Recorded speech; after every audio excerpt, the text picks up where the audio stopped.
today we will discuss unit number 4 of physical education. The name of the unit is Physical Education and Sports for CWSN.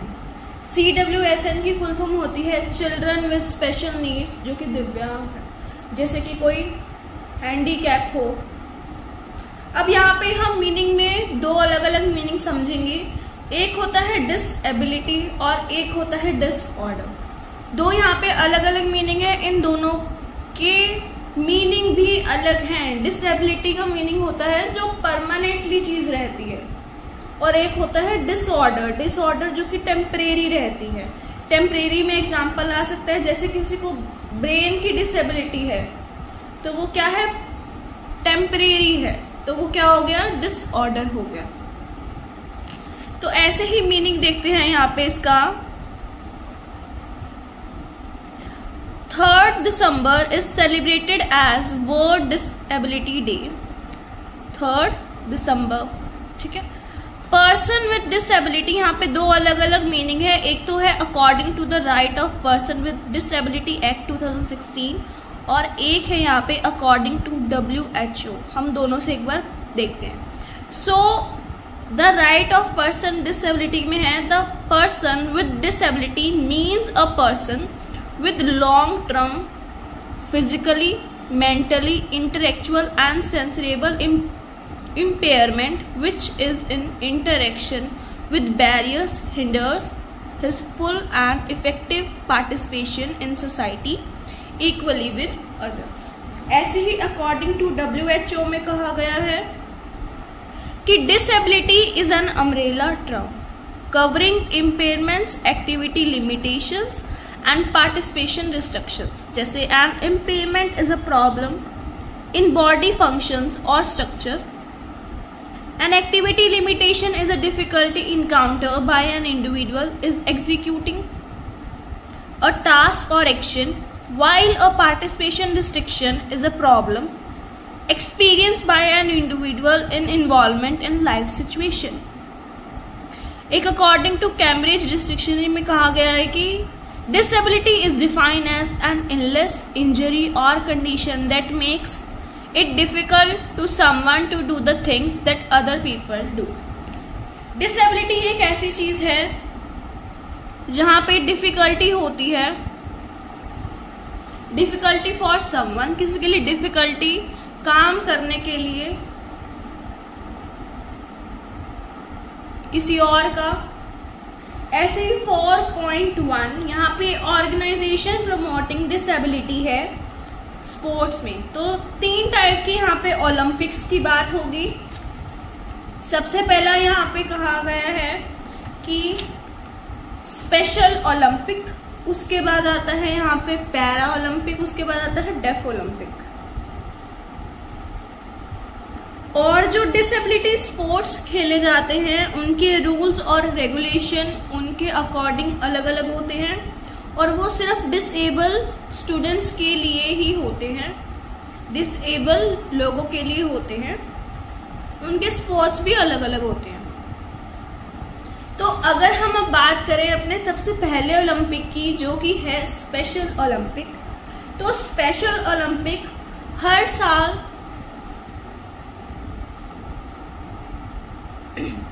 हर 2 साल बाद होता है। हर साल नहीं होता, हर 2 साल बाद होता है।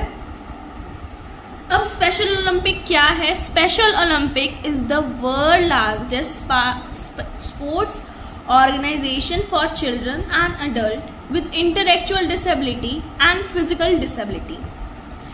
It provides year-round training and competition to 5 million athletes and unified states partners in 172 countries. Special Olympic competitions are held every day all around the world, including local, national and religion competitions, adding up to more than 1 lakh events a year. The Special Olympics organization is recognized by IOC. However, unlike the Paralympic Games, Special Olympics World Games are not held in the same year or in conjunction with the Olympic Games. तो अब इसकी कुछ history भी है Special Olympic की, तो वो अब हम हिस्ट्री देखते हैं कि हिस्ट्री क्या है। सबसे पहले यहाँ पे ये बिगेस्ट एसोसिएशन है पैरा स्पेशल ओलंपिक। उसके बाद किसने इंस्टैब्लिश करा था, किसने स्टार्ट करा था, ये इनका नाम है एनविक कैंड्री शिवर, ये इनका नाम है। और इसके बाद ये कब हुआ था, ये हुआ था यहाँ पे 1968 में, 1968 में ये हुआ था। इसके बाद आ जाता है कि इसका पर्पस क्या है। इसका पर्पस होता है कि ये डिसएबिलिटी वाले लोगों को इक्वली ट्रीट करता है। इक्वली ट्रीट करना,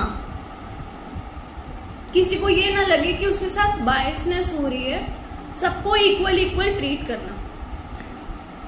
उसके बाद ये फिजिकल फिटनेस को भी डेवलप करता है। इसके बाद अगर हम इसके हेडक्वार्टर्स देखें तो हेडक्वार्टर में आता है वेस्टिंग डीसी, वेस्टिंग डीसी। इसके बाद इसका जो मोटो है वो मोटो है let me win but if I can't win let me brave in the attempt.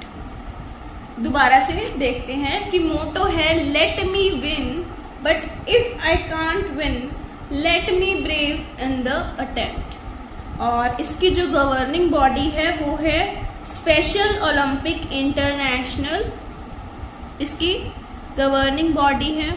और इसकी जो गवर्निंग बॉडी है वो 1988 में है, 1988 में। पूछ लेते हैं governing body, governing body, governing body क्या है, स्पेशल ओलंपिक इंटरनेशनल। अगर हम अब लोगों की बात करें तो ये सारे लोग ऐसे हाथ, मतलब ये खड़े हैं अपना हाथ एक दूसरे का पकड़ के यहाँ पे। और लोगो क्या है, लोगो है इसका joy and happiness to all the children of the world. Philosophy क्या है, people with intellectual disability can learn, enjoy and benefits from participation in sports with proper help and encouragement। और भी यहाँ पे 2 पॉइंट्स और हैं। benefit people with intellectual disability physically, mentally, socially। उसके बाद इसकी जो ओथ है वो मैंने बता दी। ओथ मतलब जो मैंने आपको मोटो बताया है वो ओथ ही है। ये देखो ये लिखा हुआ है कि let me win but if I can't win let me brave in the attempt। इसके बाद हम देखते हैं इसकी फ्लेम, इसकी फ्लेम क्या है। इसकी जो फ्लेम है उसको हम फ्लेम ऑफ होप भी बोलते हैं।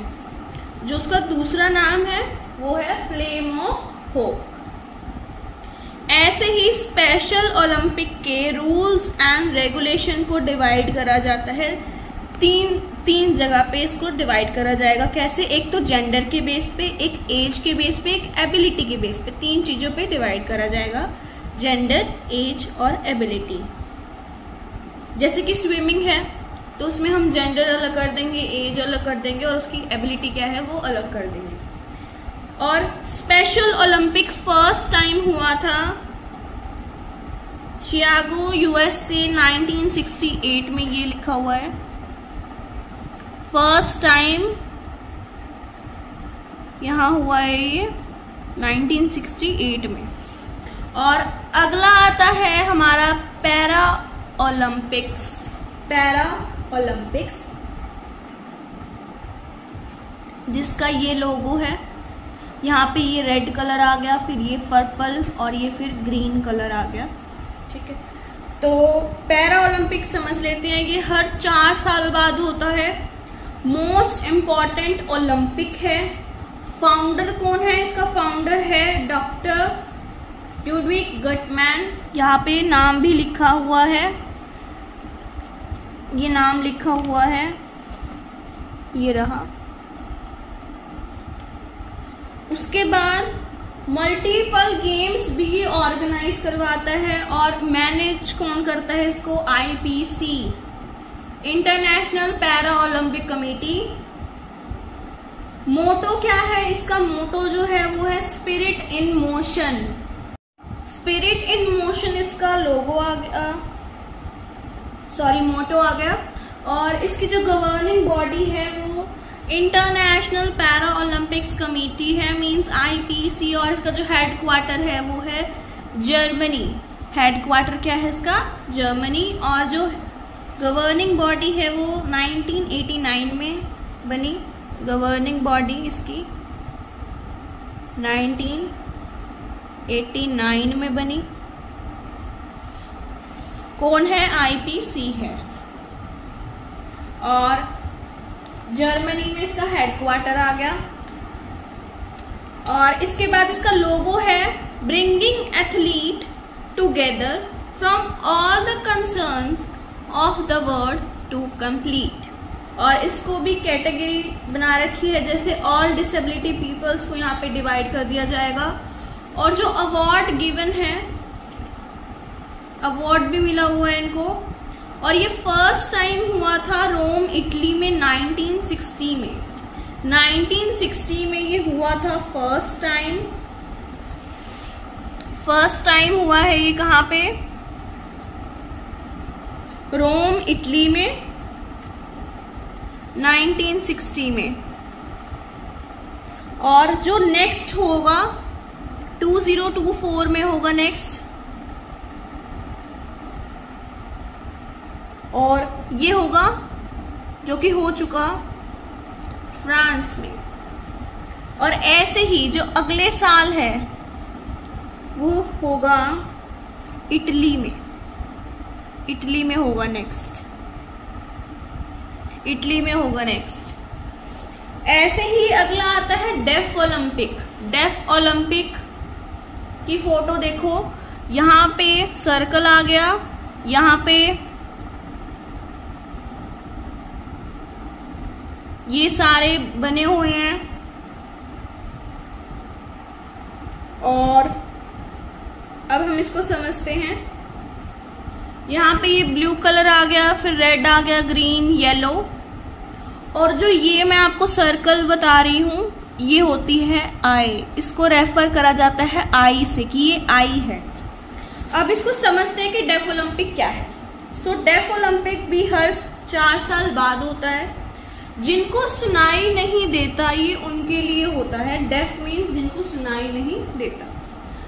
अब इंटरनेशनल ओलंपिक इवेंट है, रूल्स और रेगुलेशन इसके अलग होते हैं क्योंकि ये डेफ है, इनको सुनाई नहीं दे रहा। सो इनके लिए रूल्स और रेगुलेशन में जैसे हम क्लैपिंग की जगह यहाँ पे हाथ को वेव करते हैं, वेविंग हैंड हो गया। वर्ल्ड फास्टेस्ट ग्रोइंग इवेंट है। इसका मोटो आ जाता है यहाँ पे पर लूडोस equities means equality through sports. Equality through sports जो कि ये रहा इक्वेलिटी थ्रू स्पोर्ट्स, ये इसका मोटो हो गया। ऐसे ही अब लोगो देखते हैं। इसका जो लोगो था वो 2003 में डिजाइन हुआ है।